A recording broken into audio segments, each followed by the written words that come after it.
welcome back to the Citizen channel. Hope you're all staying safe and well. And our preview show of Manchester City against Arsenal. Yes, not a quite important game, really, isn't it? On the 26th of April 2023, 8 p.m. kickoff. Premier League match day 31 for us, match day 33 for them. So yes, interesting game. Let's talk about it, and let's also look back at other things we've done against Arsenal just to make it interesting. See what the history tells us as well. Please, if you are new to the channel, push that subscribe button, push the bell notifications. Great to have you on board. Everything City past, present, has this, and forever, of course. And if you are pushing buttons, you can press that little like button, guys. I'm trying to get about 20-25 likes if I can, not a massive target. We've just pushed through 3,000 subscribers now, my appreciation. So you keep spreading the word and push that button if you've not already done so. That'll be brilliant.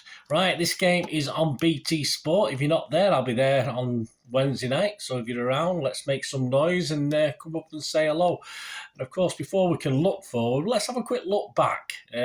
Arsenal, yes, we have a lot of history against Arsenal. At one stage, they were the powerhouse in the south and we were the powerhouse in the north. But hey, we've got no history, have we? Overall record in the league at home against Arsenal, we played 94.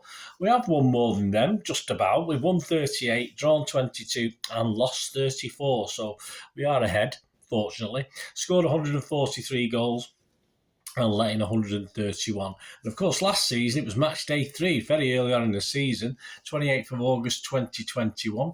It ended up City 5, Arsenal 0, 10-man Arsenal 0, certain stage. So this is from my little match report last season. Despite a brisk start by Arsenal, if it wasn't over by the 12th minute, it certainly was when Arsenal didn't punish an Ederson error on 19 minutes, and Xhaka lunged at Cancelo needlessly, both feet off the ground, got a red card, and by then it was game over. It was just a case of damage limitation for Arsenal and how many could strikerless City score in the sun at the Etihad. 3-0 at half-time. Gundogan turned into Edin Dzeko after 7 minutes to head in a loop in. Jesus cross. Bernardo must have put a wobble on the ball when his pass through the centre of the Arsenal third was missed by everyone except Ferran Sniffer Torres, who tucked it home. With 10 men after 35 minutes, Arsenal looked already battered as Grealish jinked his way into the box and found Jesus, who the Arsenal defence had left all alone as he slipped the ball home. Into the second half, and on 53 minutes, with not so much a Rodri's rocket, but a Rodri swerving pass into the corner of the goal. Leno must have seen it late or perhaps thought it was going wide, but that was almost it until the 84th minute when Mahrez, little cameo, supplied the cross for Ferran, who needs Harry Kane Torres to nod past a dejected Leno. Stats, 81% possession for City, 25 shots for City, 10 on target, 1 shot for Arsenal, none on target. So we'll take that. We'll take that this season as well. 14 corners for City, 0 for Arsenal. So it was a bit of a hammering. Right, who's in charge of this one? Let's go back to the present day. Well, I think he's come out of retirement, this guy. It's been that long. The last time we saw him was the 2nd of October 2022 when we beat that lot across the road 6-3, of course. Michael Oliver, that was the last time he featured as referee for one of our games. Since he first refed us back in 2010. Yes, he is that old. 28th of December, a 4-0 win over Aston Villa. He's refed us 50 times in all competitions. I think there's a Community Shield in there as well.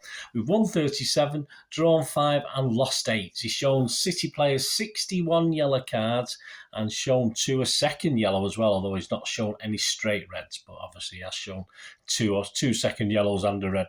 His Lionel, Stuart Burt, Ian Hoosin, 4th official Craig Pawson. On VAR, we got David Coote. Last time we saw him on VAR, it was a good omen, hopefully. A 3-1 win against Arsenal on the 15th of February at the Emirates, of course, 15th of February 2023. His assistant is a guy called Eddie Smart. So how are Arsenal doing so far?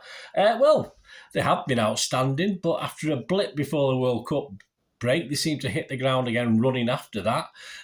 We all came back. They sort of suffered against us, of course, and then they went on another run. But as City have improving over recent weeks, Arsenal, the cracks are beginning to show. There may be a reason for that. We might go into that in a moment with one of their key players missing, which has been pointed out. They've got 3 draws now, and they've drawn a couple from a winning position, and they've drawn one from a losing position. So they don't seem to be bothered either way, whether they're losing or winning. They'll just end up drawing. Let's hope they don't this time.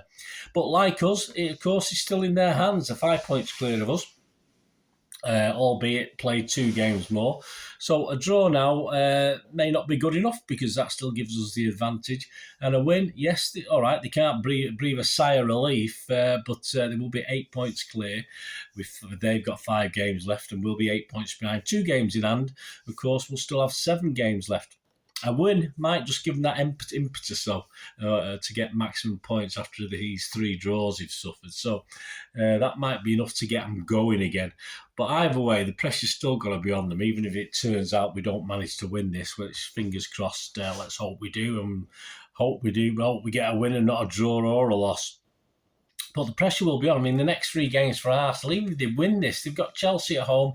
Okay, very winnable on the basis of, but Chelsea have to perform at some stage, surely, before the season ends. They've got Newcastle away, who've just smacked Tottenham Hotspur. All right, Tottenham Hotspur, no great shakes. They just smacked Spurs 6-1. They've got them away, and then they've got Brighton at home. All right, Brighton can't score for toffee, can they? They proved that in 120 minutes against United. But, those 3 games are pretty tough. So, I mean, a City victory, and they face those games, the heads have got to go down. I don't care. They'll come out with all the usual stuff about, we'll fight back, we're never going to give up and all this, but it's certainly going to have an effect. So really, if you look at those 3 games, there's still a potential to drop up to 4 points. I won't go any more than that from those 3 games as well. So I don't think Arteta knows anything apart from going for it. I don't think they can afford just to defend, because I don't think they're good enough. They could have easily been out of sight at the break at the Emirates back in January when we went there, and they sort of had us on the rack until Pep was forced to change tack a little bit and change the tactics. We were a bit more direct from City. We were struggling trying to play it out from the back, etc., etc. And in the end, I think we just about deserved a gritty win, a 3-1 win at their place. So Arsenal will have to show some bottle, and of course Aki's unavailable for this one, and that's somewhere where they might target and try and get some joy on the night, and that is a definite weakness. One of their weaknesses, of course, I did mention it before, is they seem to be letting goals in since Saliba has been missing. He got injured in mid-March, and they've struggled ever since. And this has been put forward by cleverer people than me as one of the reasons for Arsenal's recent wobbles, and he's still likely to be missing for this one. And of course, the goalkeeper, you're right, Ramsdale is an interesting one, because he was playing superbly at the start of the season, but I've seen a few Arsenal fans berating him or having a bit of a go recently, so perhaps that and Saliba missing have been key elements perhaps in them letting a few goals in recently. The current top scorers and assisters, Martinelli's 15 goals, 6 assists, Saka 14 goals, 11 assists, Odegaard 12 goals, 7 assists, and Jesus 9 goals, 6 assists, and all 4 of those players are available, so could be plenty of goals. I don't think this is going to be a 0-0. Certainly be interesting. But what about us? Well, let's face it, Arsenal dominate, don't they? They like to dominate big chunks of games, and they certainly did at the Emirates for that first half. But they dominate in a different way to City. But if a team seems to hang on against them, let's face it, City should be able to do that as we did at the Emirates. Then they can struggle. They get more times in the game when they're not in total control and they are losing goals, etc. So that seems to be backed up over the last 3 draws they've done. Defence, as mentioned, without Saliba. And of course, if Ramsdale doesn't have a blinder, this is the thing. If sometimes Ramsdale's 1 point for Arsenal, if he's not having a particularly great game, that could mean the weakness is there. So when Pep picked his Wembley side, he probably would have had one eye on this game. Absolutely no doubt about that. He was allowed to do that because of the opposition we were playing at Wembley. But this obviously is a season-defining matchup win. And of course, the momentum for us ups a gear. Because in theory, then we can even afford to lose one, and we can lose one and drop 4 points overall. I mean, we've still got a better goal difference. So as long as you don't smack us at the Etihad on Wednesday, we'll still have a far better goal difference as well. Yes, a draw. We'll still have the advantage. We'll still only be 5 points behind with 2 games in hand. So again, won't be a total disaster. And that will be Arsenal's fourth on the trot, of course, which means their momentum is still stuttering along and not great. They're not getting beat, but they're not winning games either.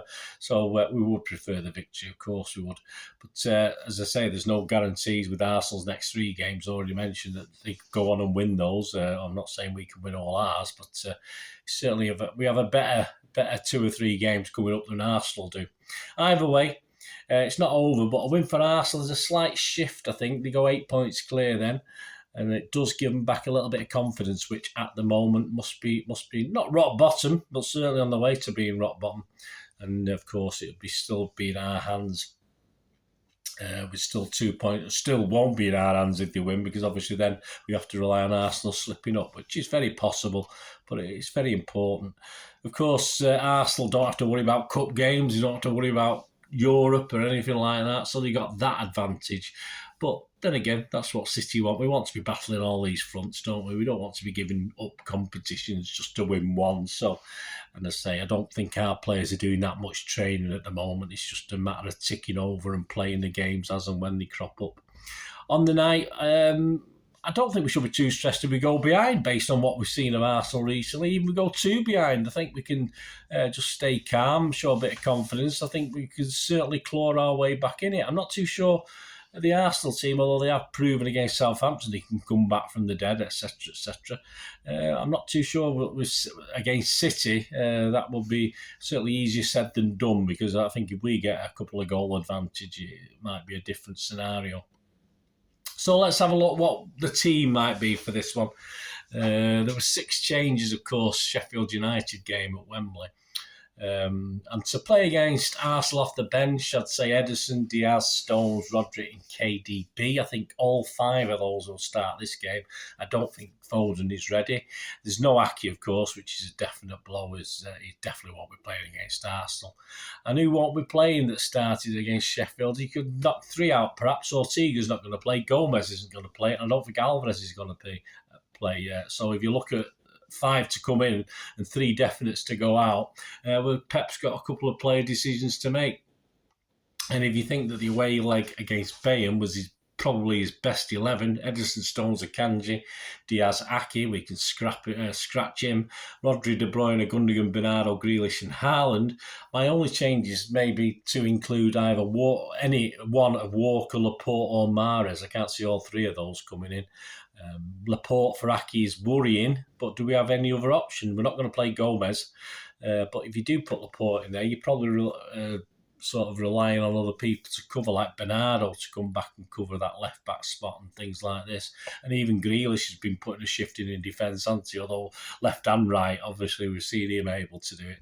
So it's really, if we need the pace of Walker, for instance, where do we put Stones? Stones has got to play. Do we put him in the middle? So it's sort of 5 in and 3 out definite. So Pep has to play with a couple of players. And of course, Arsenal's right side is the danger.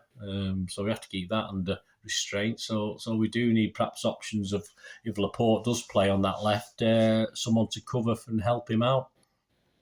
So Walker-wise, perhaps we can rely on Stones and Akanji defensively over that side as well. Not as much pace on that side, but certainly still pace. And despite a Wembley hat-trick, I can't really see Mahrez starting this either. So interesting proposition for Pep. This is what I'll go with.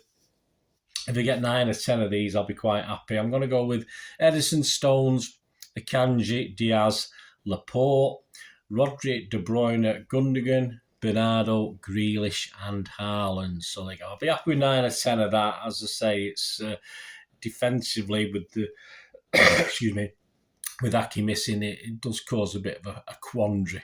Anyway, let me know your thoughts, guys. Let me know your lineup. It'd be great to hear from you, or any differences to what I've just put up there and been on the screen. Predictions on the match. Yeah, Andy Morrison, who probably predicted this about 5 weeks ago when it went for the digital magazine, you said 1-0, which is fair enough, but I think there'll be goals. I'm going to be brave. I'm going to go 4-2 for City. It'll probably end up 0-0, but I'm going to go 4-2 for City and hope there's plenty of goals.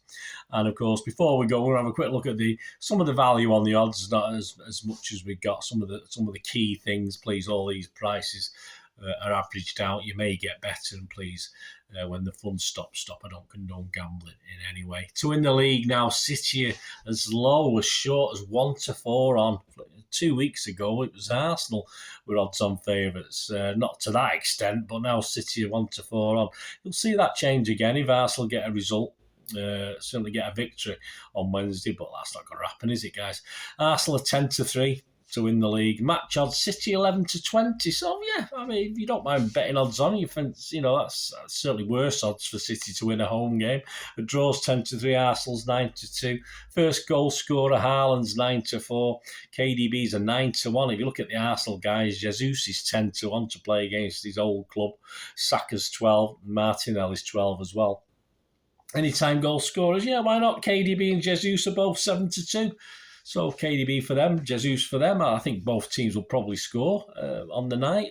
I hope it's 6-0 for us. But so 7-2 for KDB and Jesus is interesting. Correct score. Andy Morrison's 1-0 is 15-2. My 4-2 is 40-1 there. Get your 20p piece on it. Can you bet 20p? We'll get you 50p. Get you 50p on it. Other prices, 2-1 to City's 15-2, 3-1 is 12-1, a 2-1 to Arsenal's 18-1, a 1-0 to Arsenal. 1-0 to the Arsenal, should make a song up about that, shouldn't they? 1-0 to the Arsenal. A 1-0 to Arsenal's 18-1, 1-1 is 15-2, and 2-2 is 16-1. Half-time, full-time, a draw, sixes, a draw and City's 15-4, a draw and Arsenal's 11-1, City and City 13-10, not overly generous, Arsenal and Arsenal 17-2. A handicap +2 for Arsenal. How about that? 8-15 on. Doable. We don't mind betting odds on. If you obviously no reason why you wouldn't do that as a City fan or an Arsenal fan. +2. There's no shame. Goals over under. Andy, of course, is saying under 1.5. You get 4-1 on that. I'm saying over 5.5. You get 8-1 on that, but hey, I wouldn't risk too much. Over 2.5 is 8-13 on. Over 3.5 is 6-4 against. That's a better price, isn't it? Hat tricks. Haaland is 11-1. Well, I've not looked at anybody else. No one else is going to score an hat trick, are they? Both teams to score yes is 4-6 on, and no is 5-4. And to score first, would Arsenal take the lead, do you think? I can live with Arsenal taking the lead as long as we beat them 6-1 or something after they took the lead. Yeah, 2-1 on Arsenal to score first, 4-9 on for City to score first, and a 0-0 thriller is 16-1. Winning margin, City 1 goal 11-4, 2 goal 7-2, 3 goal 13-2. Arsenal 1 goal win 7-1, 2 goal win 16-1. And corners, yeah, there's not normally a lot of corners in Arsenal City games. There's not been recently anyway.